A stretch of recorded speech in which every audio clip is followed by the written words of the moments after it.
उम्मीद कर रहे हैं कि आप लोग अच्छे होंगे और आप लोगों की पढ़ाई जो है बहुत ही शानदार चल रही होगी। तो आज हम लोग वॉरियर सीरीज इंग्लिश का फर्स्ट लेक्चर लाए हैं। इंडियन सिविलाइजेशन एंड कल्चर के 35 मोस्ट इम्पोर्टेंट जो ऑब्जेक्टिव है उसे क्यूज़ के फॉर्मेट में लाए हैं। तो चलिए स्टार्ट करते हैं।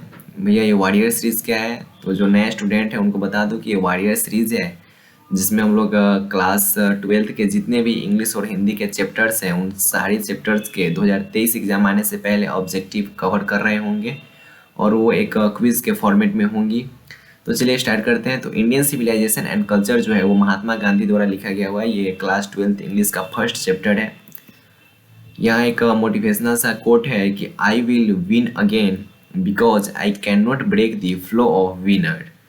मतलब मैं फिर से जीतूंगा क्योंकि मैं जो मेरे जीतने का जो ये है फ्लो धारा उसको मैं नहीं तोड़ सकता। ठीक है, तो ये मैंने खुद से बनाया है, ये मेरे द्वारा बनाया गया हुआ है। तो चलिए स्टार्ट करते हैं। Indian civilization and culture objective session of all English chapters. जितने भी इंग्लिश के चैप्टर्स हैं उन सबके ऑब्जेक्टिव सेशन हम लोग करेंगे। जितने भी क्वेश्चन आएंगे उसमें आप खुद से 5 सेकेंड ले और अपना आंसर दें और बाद में उस आंसर को मैच करने की कोशिश करें। ठीक है, तो चलिए स्टार्ट करते हैं।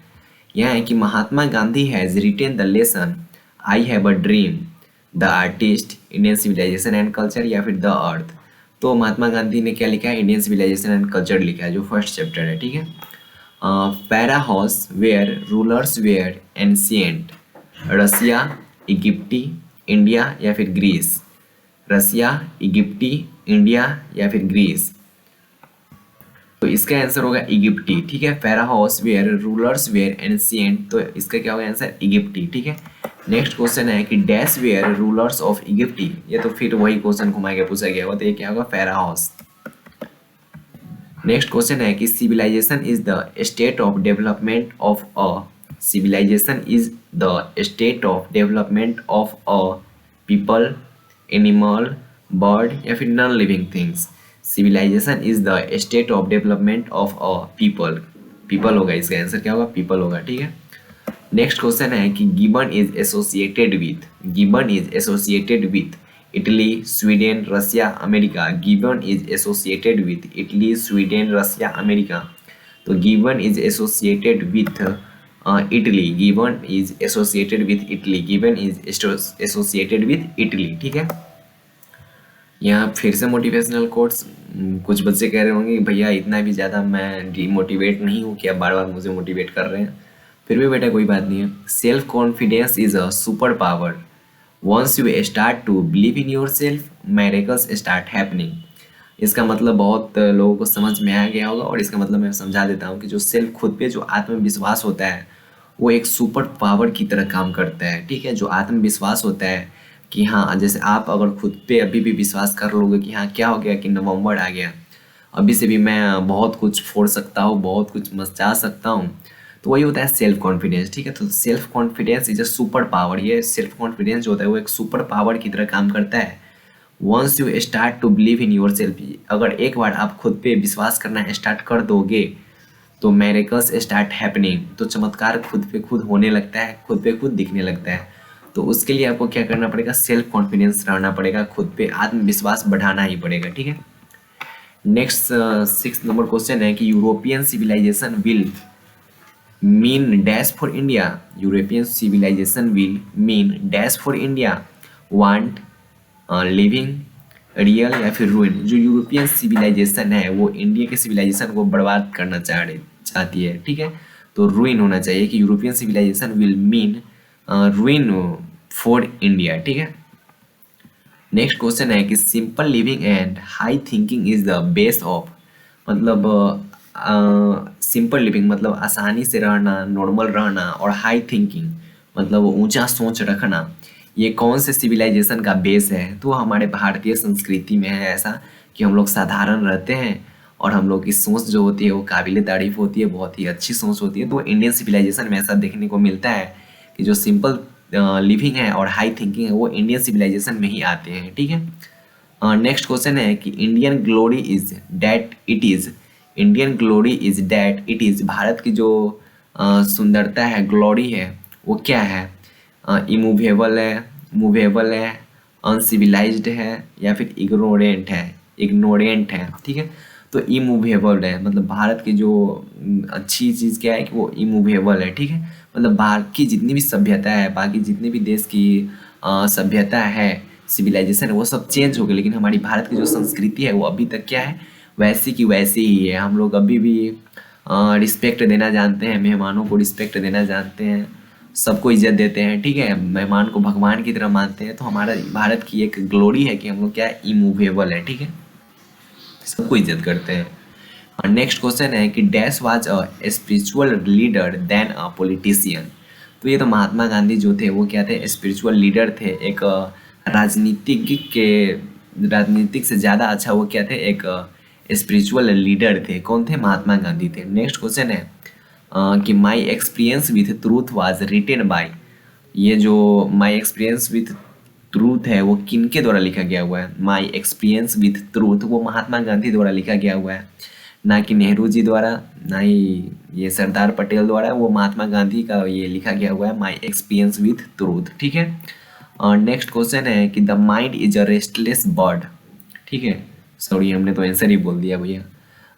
The mind is a restless dash, the more it get the more it want. तो इसका हमने आंसर शुरू में ही बोल दिया, the mind is a restless bird. मतलब हमारा जो मन होता है वो क्या होता है, रेस्टलेस मतलब चिड़िया की तरह होता है। जितना इसको आप दीजिएगा उतना ये चाहत करते रहता है, मतलब इसकी जो चाहत होती है वो ख़त्म नहीं होती है। जितना आप दीजिएगा उतना ये मांगता है। कभी भी ये संतुष्ट नहीं होता है। तो जो माइंड होता है वो एक रेस्टलेस बर्ड की तरह होता है। ठीक है, नेक्स्ट क्वेश्चन है कि the people of Europe learn their lesson from the writing of the man of. जो यूरोप के पीपल थे वो किनसे सीखे। ठीक है, तो the European people learn their lesson हाँ from the writing of the man of Germany, Britain, Greece या फिर रोम या फिर स्पेन। तो ये जो यूरोपियन थे वो क्या थे, ग्रीस और रोम से कुछ कुछ सीखे थे। ठीक है, नेक्स्ट क्वेश्चन है कि plain living and high thinking. ठीक है, plain living is simple living and high thinking is the motion of. ये तो इंडियन सिविलाइजेशन का western philosopher, eastern philosopher, north philosopher या फिर none of this. Plain living and high thinking is the motto of western philosopher, या फिर eastern philosopher या फिर north philosopher. तो वेस्टर्न फिलोसफर होना चाहिए। ठीक है, sacrifice is the soul aim of our. जो सेक्रीफाइस है वो मेन एम हम लोग का क्या है, जो sacrifice is the soul aim for philosopher, farmers, रिगीज या फिर साइंटिस्ट। तो इसका होना चाहिए रिगीज। ठीक है, जो सेक्रीफाइस है is the soul aim of our रिगीज। और नेक्स्ट क्वेश्चन है कि dash is dead against blind imitation of western civilisation. Dash is dead against blind imitation of western civilisation. Nehru, Gandhi, Patel, Ambedkar. तो Gandhi is dead against blind imitation of western civilisation. ठीक है, और next question है कि dash were satisfied with small villages. Dash were satisfied with small villages मतलब कौन लोग थे। ठीक है, वो छोटे से गांव से ही खुश रहना चाहते थे। Our ancestors, German, Romans, Italians. Our ancestors मतलब हमारे जो पूर्वज थे वो छोटे गांव से ही सेटिस्फाइड थे, उतने से ही वो खुश थे। आवर एंसेस्टर का मतलब क्या होता है, हमारे पूर्वज होते हैं। नेक्स्ट क्वेश्चन है कि has civilization taught us to be more dash towards one another. मतलब हमारी जो सभ्यता है वो क्या सिखाती है हम लोगों को कि एक दूसरे से क्या होना चाहिए, फ्रेंडली होना चाहिए। ठीक है, our ancestor enjoy dash rule. जो हमारे जो एंसेस्टर्स थे मतलब हमारे पूर्वज थे वो किस रूल को एंजॉय करते थे, वो होम रूल को एंजॉय करते थे। ठीक है, नेक्स्ट क्वेश्चन है कि wealth and luxuries do not make um dash happy. मतलब जो वेल्थ है और जो लग्जरी लाइफ है ना, वो जो लग्जरी टाइप की लाइफ होती है वो हम लोग को क्या करती है, इंसान को खुश नहीं रख पाती है। ठीक है, don't make a man happy. ठीक है, तो wealth and luxuries do not make a man happy. ठीक है, नेक्स्ट क्वेश्चन है कि गांधी जी वेंट टू चंपारण। ठीक है, ये तो सबको याद होना चाहिए और ये इम्पोर्टेंट क्वेश्चन है कि गांधी जी चंपारण कब गए थे। ठीक है, तो 1917 ईस्वी में गए थे वो Champaran. The people of Europe are inspired by dash and Roman writers. जो यूरोप के पीपल थे, वो हमने इससे पहले भी एक क्वेश्चन आ रखा था, वो किन से इंस्पायर्ड थे। ठीक है, किन से इंस्पायर थे, तो वो ग्रीक से। ठीक है, तो जो पीपल थे यूरोप के, वो किन से इंस्पायर थे, तो वो ग्रीक के लोगों से इंस्पायर थे। ठीक है, और उनके रोमन राइटर से इंस्पायर थे। ठीक है, इसी कारण बहुत ज़्यादा गलती किए थे, इसी कारण उनकी सभ्यता बदल गई थी। The invention of dash proved a milestone in our development. The invention of dash, तो जब the invention of dash proved a milestone in our development, तो फायर होना चाहिए। ठीक है, जब आग की खोज हुई थी, उस वक्त से हम लोगों में बहुत ज़्यादा ही चेंजिंग आ गई थी, बहुत ज़्यादा उस वक्त से डेवलपमेंट होने लगी थी। तो the invention of fire proved a milestone in our development, मतलब हमारी जो प्रकृति है में, उसमें वो एक माइल स्टोन की तरह काम की थी। ठीक है, वो साबित की थी माइल स्टोन की तरह। ठीक है, he wrote different articles for he wrote different articles for the Hindu, the Times of India, the Blades, Young India। तो यंग इंडिया होना चाहिए इसका। ठीक है, तो उन्होंने क्या लिखा था, यंग इंडिया लिखा था। ठीक है, कौन, Mahatma Gandhi. He wrote different articles for young India, ये तो हम लोग पढ़ चुके हैं। ठीक है, civilisation points out to man, ये तो इस चैप्टर का बहुत ही इम्पोर्टेंट बात है। जो सिविलाइजेशन है वो क्या दर्शाता है इंसान को, पाथ ऑफ ड्यूटी। ठीक है, पाथ ऑफ ड्यूटी को दर्शाता है, अपने कर्तव्य को दर्शाता है। ठीक है, सिविलाइजेशन क्या दर्शाता है कि अपने कर्तव्य को दर्शाता है। ठीक है, to observe morality is to attain mastery over, to observe morality is to attain mastery over economic growth, political ability, minds and passion, या फिर art। to observe morality is to attain mastery over minds and passion। ठीक है, the mind is a restless bird which always remains unsatisfied। ठीक है, ये हम लोग पढ़ चुके हैं। Happiness is a largely a mental condition. क्या भैया अभी क्या बोलते हैं, happiness is a largely a mental condition. ठीक है, हैप्पीनेस जो है, ज़्यादा खुशी वो क्या, मेंटल कंडीशन को दर्शाता है। Mahatma Gandhi was Mahatma Gandhi was more a politician, बिल्कुल नहीं। Economist no, social reformer no, spiritual leader. ठीक है, ये हम लोग कर चुके हैं। ठीक है, जो महात्मा गांधी वो थे, वो क्या थे, स्पिरिचुअल लीडर थे। He used as the chief weapons, he used as a chief weapon, तो ट्रूथ एंड नॉन वायलेंस। ठीक है, हम लोग ये गन वगैरह नहीं उठाते रहे। ठीक है, शांति से किसी काम को करते थे। ये महात्मा गांधी द्वारा बोला गया था कि हम लोग का जो हथियार था वो क्या था, सच्चाई था। ठीक है, और लड़ाई नहीं करनी थी। ठीक है, शांतिपूर्ण में कुछ भी करनी थी। ये महात्मा गांधी द्वारा है। Our ancestors disordered us from politics, luxuries and pleasures, morality या फिर स्पिरिचुअलिटी। तो लग्जरीज एंड प्लीजर मतलब हम लोग के जो पूर्वज थे, वो लग्जरी लाइफ नहीं जीना चाहते थे, वो सिंपल लिविंग में रहना चाहते थे। ठीक है, उनको छोटे गांव पसंद थे, ज़्यादा लग्जरी चीज़ें नहीं पसंद थी। ठीक है, वो नॉर्मल रहना चाहते थे। People in ancient days were satisfied with people in ancient days were satisfied with villages, मतलब पुराने जो लोग थे, एंशियंट का मतलब है पुराने लोग, एंशियंट डेज मतलब पुराने टाइम में के जो लोग थे, हमारे जो एंसेस्टर थे, हमारे जो पूर्वज थे, वो क्या थे, वो गांव से ही खुश थे, उसी से वो संतुष्ट थे।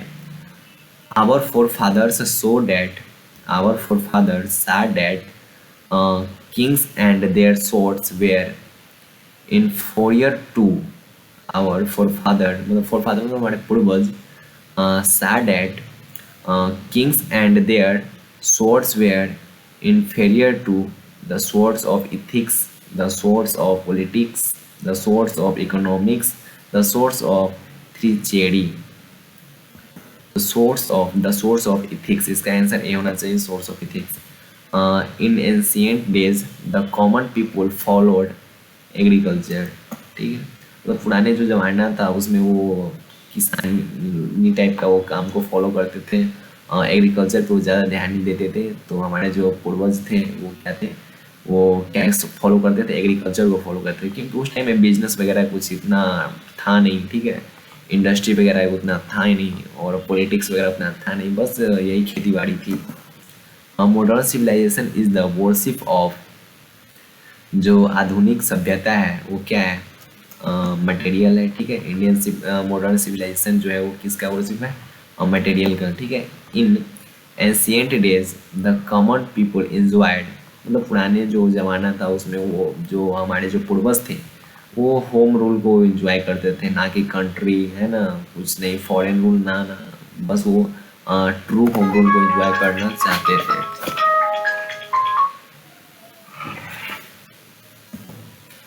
The tendency of Indian civilization is to elevate immorality, partiality, moral being या फिर dishonesty।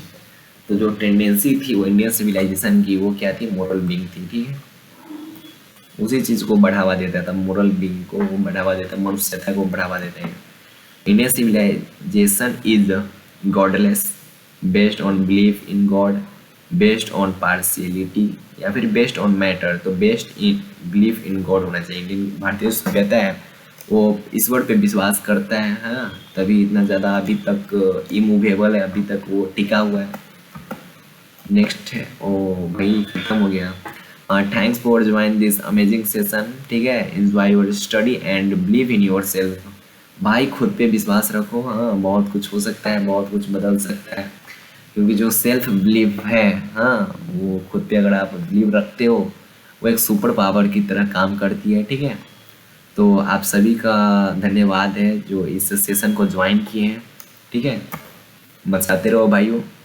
तो इसी प्रकार के सेशन आते रहेंगे, ठीक है, और आप लोग बोरिंग फील मत कीजिएगा, क्योंकि हमने थोड़ा स्लो चला है, और स्लो चलने का भी कारण है क्योंकि मैंने 5 सेकेंड आपको देने की कोशिश की है कि आप 5 सेकेंड टाइम खुद से ले और खुद से उसे सॉल्व आंसर दे और बाद में अपना आंसर मैच करे, ठीक है। तो कुछ स्लो आपको लगा होगा, तो स्लो अगर लगा है तो 1.25x पे चलाएं, वीडियो को जल्दी देखने के लिए। तो चलिए, बाय बाय, टेक केयर, पढ़ाई करते रहो, मचाते रहो भाइयों, ठीक है। मिलते हैं फिर एक नए वीडियो के साथ। नेक्स्ट वीडियो होगा भारत इज माई होम पे और उसी टाइप का ऑब्जेक्टिव सेशन, ठीक है। तो बाय बाय, टेक केयर, जय हिंद।